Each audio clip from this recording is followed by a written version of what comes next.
Hi, I'm Everett. Welcome back to the shop.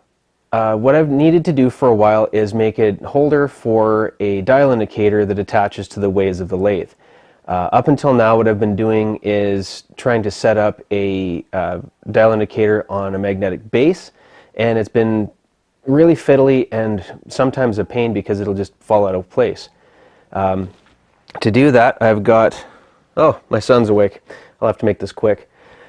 To do that, I've got a small block of aluminum. It's been squared up. It's a little oversized for what I need, so I'm going to have to take and I'm probably going to use the slitting saw, cut the excess material off, and then for roughing, and then cut it down to size for fine cutting. 2-inch dial indicator. I'll be mounting that to the front, and I'm going to have to go deal with him first, and then once I'm done dealing with him, then we'll get set up on the mill and go from there. So what we have to do is cut it close to the 2-inch mark, which I've already scratched on there. I could probably have done this with a face mill and just cleaned the front off and just taken that off, but 3/4 of an inch is actually a lot of material. So I figured this may actually be better in the long run. I would have preferred to take a shallower scratch on the first pass. However, unfortunately, this is as shallow as we're going to get.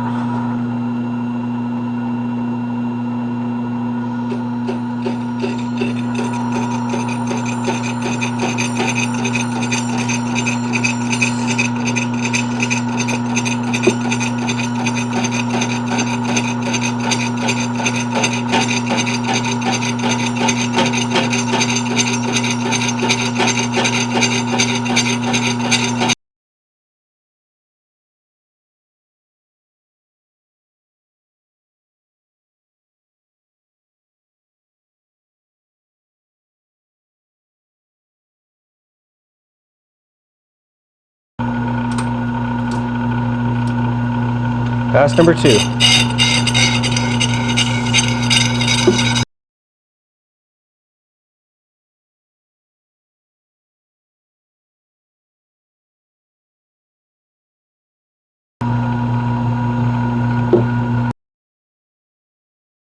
For the last pass, we're just going to flip the block around.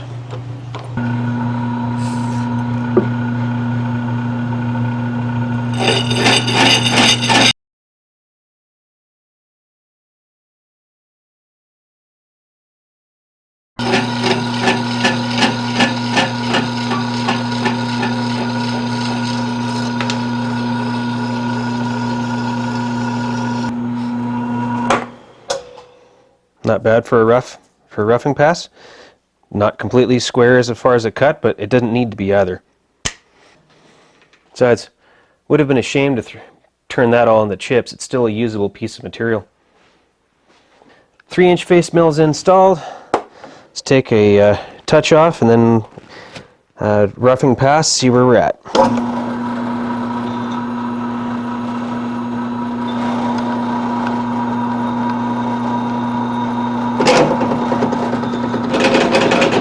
There you go, we're touched. Down about 15 thousandths from where it was.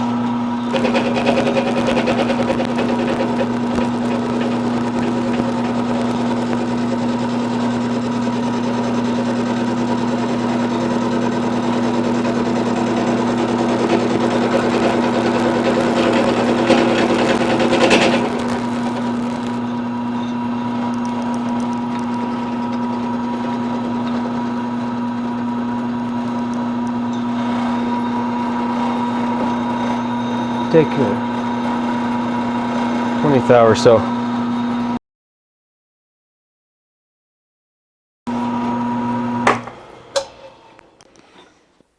Two-inch 45, 2-inch 44. You know, I think I'm just going to take a 45 thou cut.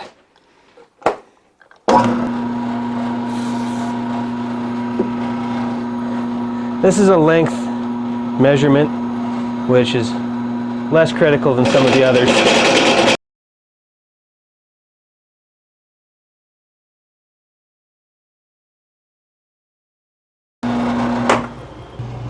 .997. We're within 3 thou. Again, that was not a critical measurement by any stretch. Okay, with blocks flipped onto the one edge now, we're cut to length within a few or a couple 3/1000ths of 2 inches lengthways.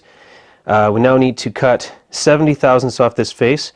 The block is 1.7 by 1.7 by now 2 inches, and so we need to bring this side down to 1 inch 6/30, so need 70/1000ths taken off.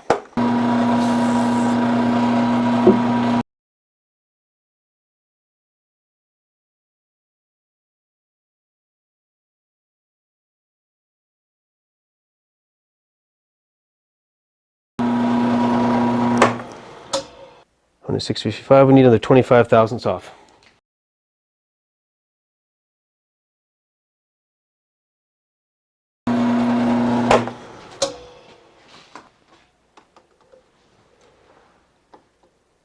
One inch 629, good enough. Our next step is to lay out the pattern on this end where we need to cut.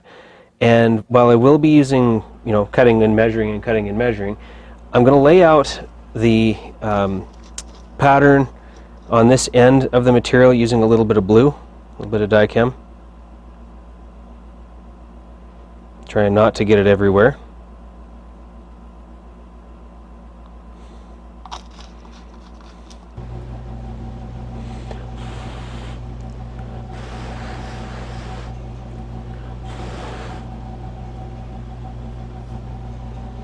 I was going to say, it's kind of like watching paint dry, only die-chem's slightly faster.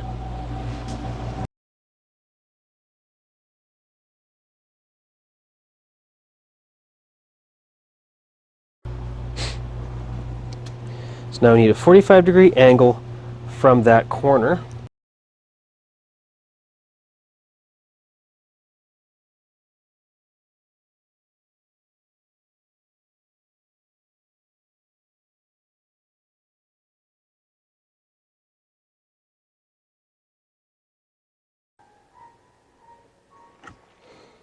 There we are.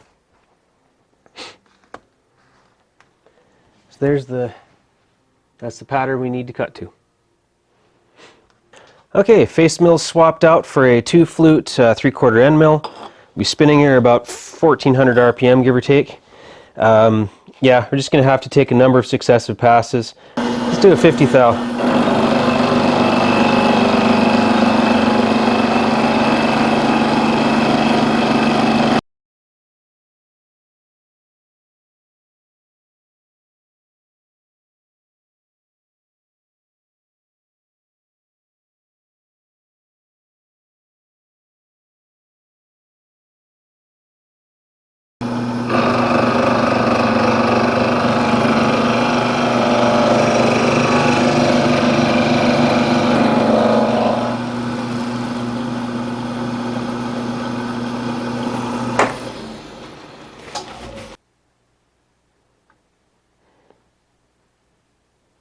$740 is what we're looking for within a thou of $750. Right. So using a hacksaw, I was able to take that tab off the edge here, and so now we're just going to, using a 1/2-inch end mill,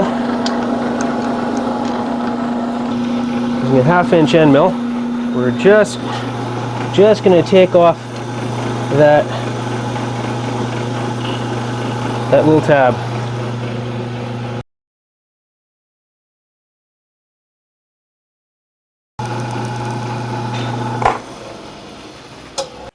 Because I don't have a V-block that's the right size to actually hold this without interfering with the jaws, I have to mount it up using my vernier protractor.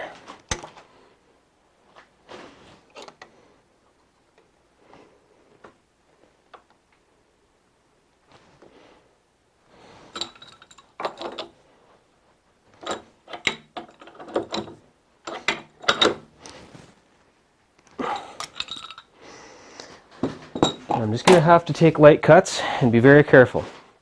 When I get into this little corner here, when I get to that corner and get out to that line, then the V-groove is done.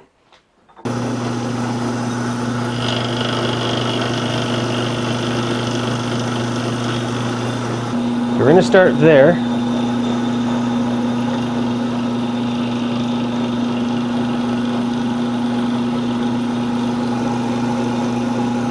Lock off our x-axis. We'll cut in Y.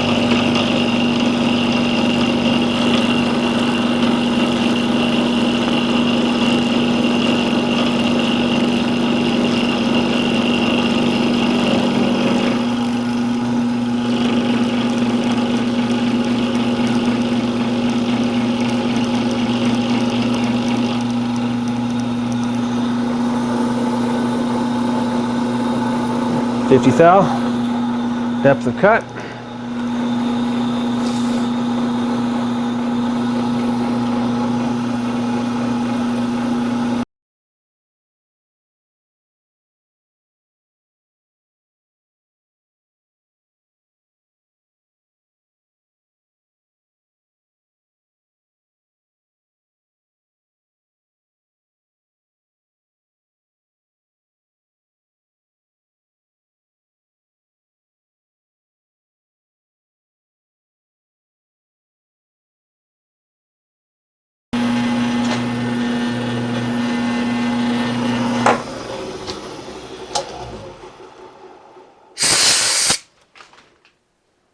Yeah, we're right in that corner.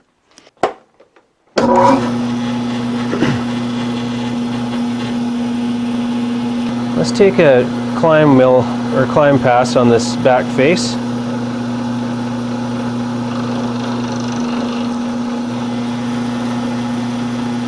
Take a 5 thou climb mill pass because I'm just about to the line.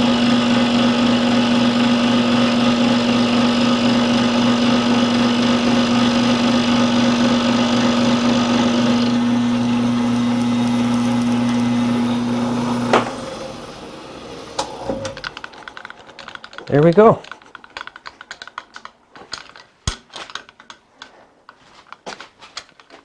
There's our V groove. I like how this sits in there. The V is a nice shape on top. The vertical feature there fits snugly right against the side of the ways themselves. The bluing here has taken a bit of the worst for the wear, but I still have to draw on the bottom face here and then the little step that's needed for the tensioning. What I'm going to do is I'm going to go over to the other bench, I'll re-blue it, I'll mark it up, and then set it up on the milling machine, and then we'll go from there in cutting that bottom feature. So I've marked out now where I have to cut in order to bring the material down to height and also leave the little, there's going to be a little bit of a ridge along this back edge here. That's to provide a pivot point or a fulcrum for when I snug down on the bolts that hold that little plate on the bottom. So what I need to do first off is take this down to the height of the top of that step, then I'll move the piece of material my way a bit, and then I'll cut the step after it because that's about a 50 thou drop.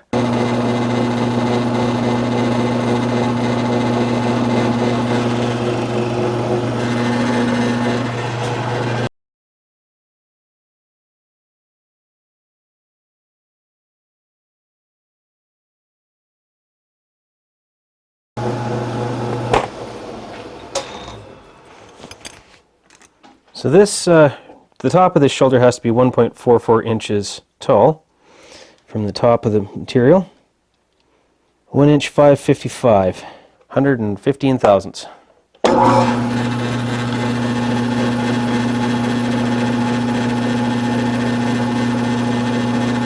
There's 50.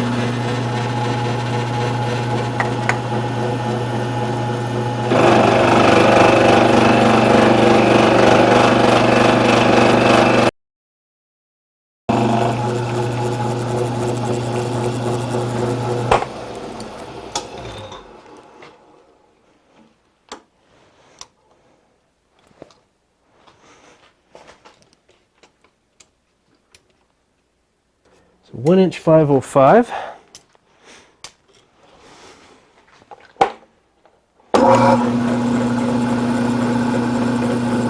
So, yeah, 65 thousandths.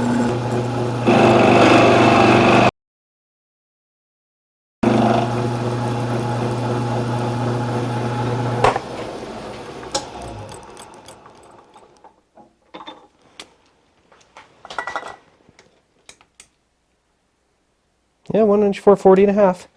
I'll take it. So if I bring it down the 50 thousandths it's necessary. 90. There, that's the 50 thousandths that's necessary. And then we're going to use the nicotinometer here.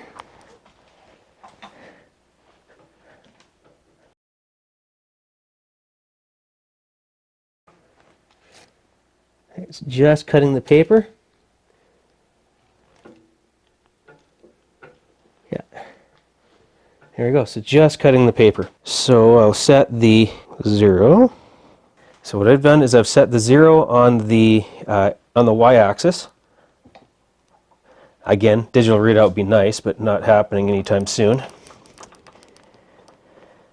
So now I can take, and to get the edge, this edge to line up with the back edge here, this edge, this tooth, I need to come my way 750 thousandths of an inch.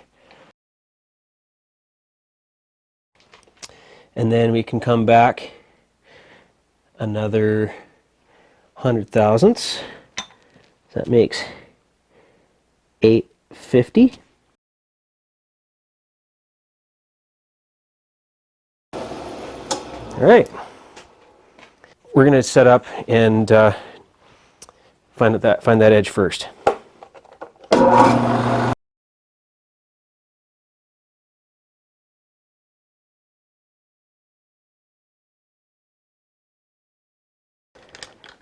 That is the edge, or well, that's 100 thousandths from the edge. So after using the edge finder, we've moved over the 100 thousandths of an inch to take account for the edge finder thickness. And I'm looking at that, and that's right on the edge. So now if we go 1, 2, 3, 4, 5, we have our spot to drill right there. We're going to spot drill first, then we're going to drill using the number 7 drill bit. After I get my phone.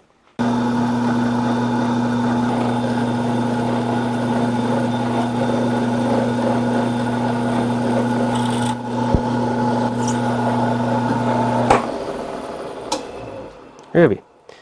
I just got a few of these spiral flute drill or taps in. Figured I'd give them a try.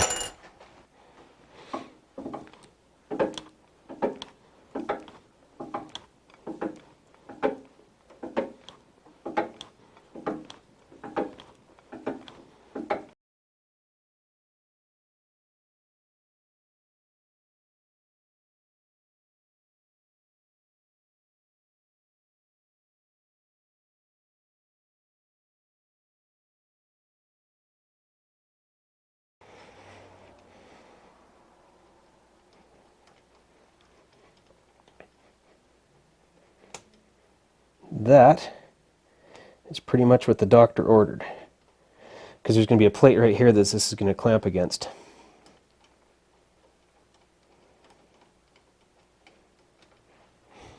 Next hole. Unlock the x-axis.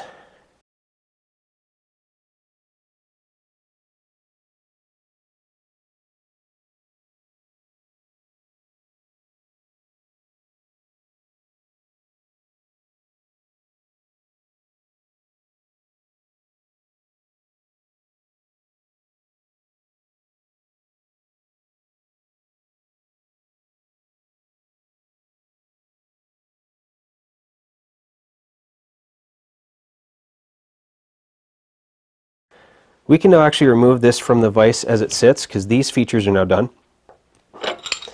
So for drilling and tapping 2 holes, this will be plenty rigid enough and plenty accurate enough. Because these holes are not, again, these holes are just meant for putting a couple bolt or a bolt through for depending on how you're going to mount the dial indicator.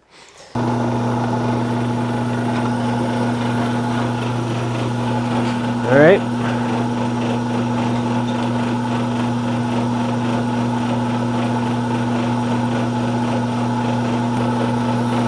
That's 0.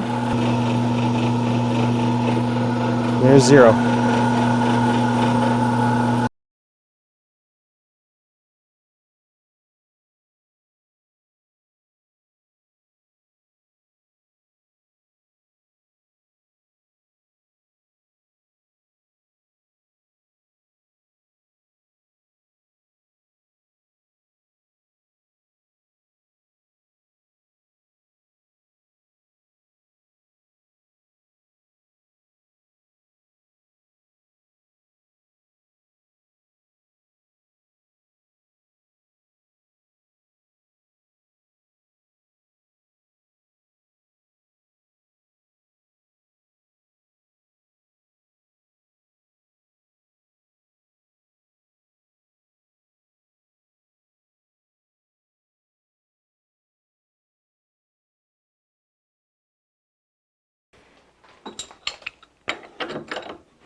Yeah, so there you have it. I got the main clamping block finished. Even managed to hide my little boo-boo for the most part. Now I just need to make the little plate that goes on the bottom of this with the two holes, and the little sleeve that is the spacer for the dial indicator back. I did pick up some 1/4 inch thick aluminum flat bar when I was at Metal Supermarkets last, so there's been a bit of time between the beginning of this project and now, so I'd had a chance to make it into Metal Supermarkets. I'm just going to clean up the corners, or clean up the edges and make it reasonably square, drill 2 holes in it, and then we'll get on to making that little sleeve. Now I have one factory edge, so I'm going to use that one factory edge to start with.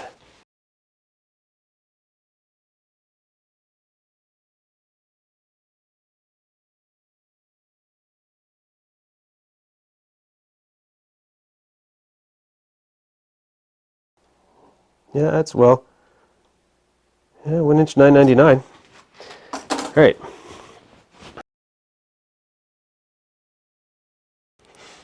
Now I'm just using the edge of that parallel as a square because it fits in there.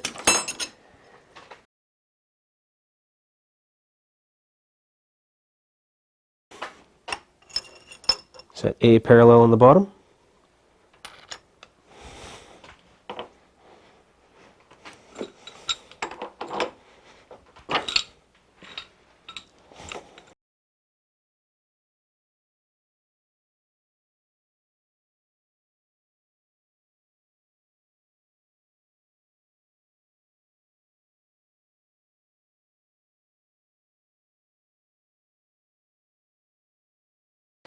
To drill the 2 holes in, I basically just need to drill 2 holes, 1/2 inch in from the edge and 1 inch apart, and 1/2 inch, yeah, 1/2 inch from the one edge, 1/2 inch from the side edges, inch apart.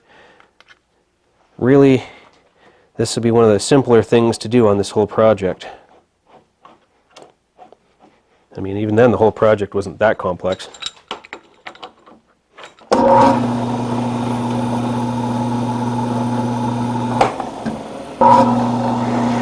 The round column mill.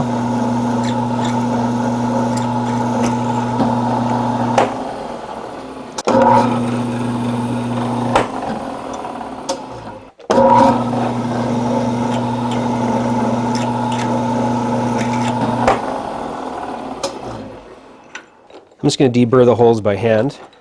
But yeah, there we go. I was digging through my scrap bin and my short ends bin and such, and I found that. And wouldn't you know it, it's a 1/2 inch outside diameter and about 20 or 260 thou inside, which is pretty much spot on what I need. So I just cut a short chunk off of it, and we're going to face both ends to length, and then we can try this thing out.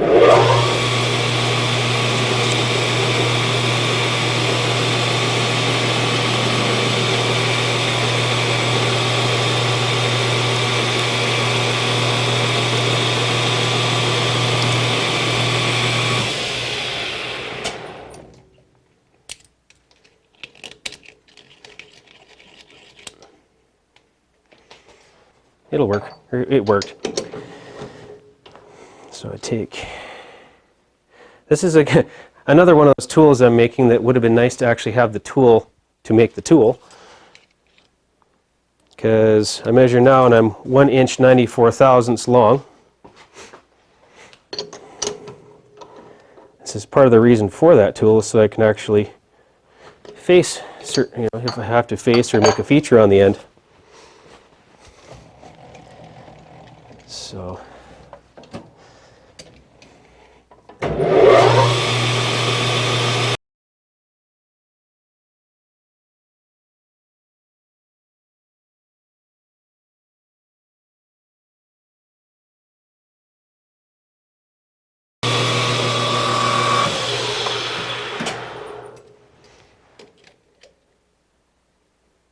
one inch 3, close enough. I am happy with 1 inch 3.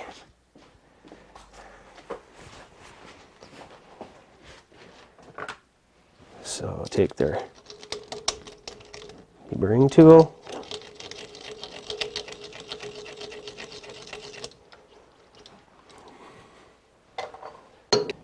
So I've got it roughly assembled here with the bolts on fairly loose.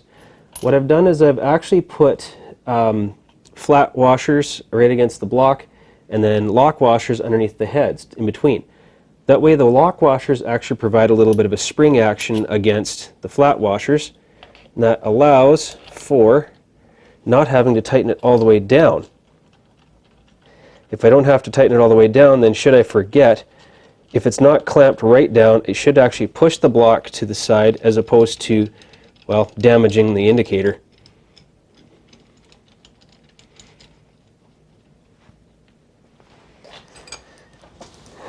I mean, I know it's not a super high quality one, but I certainly don't want to wreck it.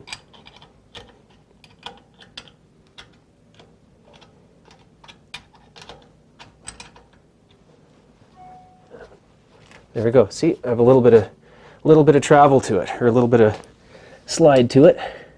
And I can always adjust as necessary.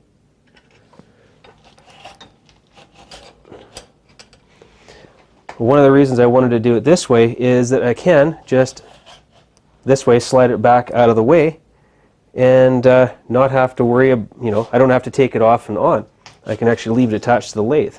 I am very happy with that. That's cool. I now have 2 inches worth of precision travel measurement. And it slides back out of the way. I've been wanting one of those for a while just because it makes it a lot easier to make precision features on the end of a piece of material, whether you're facing it or cutting, trepanning into it, that sort of thing. What I wanted to say as well is I know it's been a few weeks since I've posted. Thank you to all who have stuck around. The next one won't be near as long after this one as this one was from the last one. I just needed to get caught up with a few things in life, and between myself, my wife, and my little guy, and then myself, we're dealing with colds and busyness and work and whatever. This last couple of weeks has been a little bit hairier, the last few weeks. So anyway, thank you all for hanging on and sticking with. Any of the projects I do here, yeah, I'm just drawing them up to fit my machinery. I know these machines are sold the world over in various different names, various different companies and stores around the world. In England, Australia, down the States, and the other areas. I've actually seen, what was really cool is watching some of the Russian hobby machining channels. And some of their equipment is, some of the equipment that hobbyist guys there are using is Chinese equipment as well. A lot of the geometry and ways and different things are the same from one brand to another. So I happen to have a King KC 1236, 12 inch by 36 lathe, 12, whatever that is in millimeters, 300 by 1,000, I guess it would be, somewhere in that neighborhood. Anyway, for what it's worth, any of the plans that I draw up for, for my tooling and different things I'm making for my lathe and my mill, any of this stuff, if you have a lathe like mine, a machine like mine, and you want something that's already drawn up, you just have to grab a block and go make something. Anything I have, if just send me an email, everettsworkshop@gmail.com. Send me an email. I will send you the PDFs of the stuff I make. Anybody can have a copy. I don't really care. People have shared with me, the guys on YouTube here in the community, I've learned really cool tips and tricks and ideas from them. I just want to be able to contribute something back to the mix. The only thing I ask is if you use something that I've drawn up, that it doesn't become a commercial venture. If it was, I've gotten information from people freely, pass this on, freely give it to others. So I guess all I have to say is thank you all who stuck with me, and thanks for watching.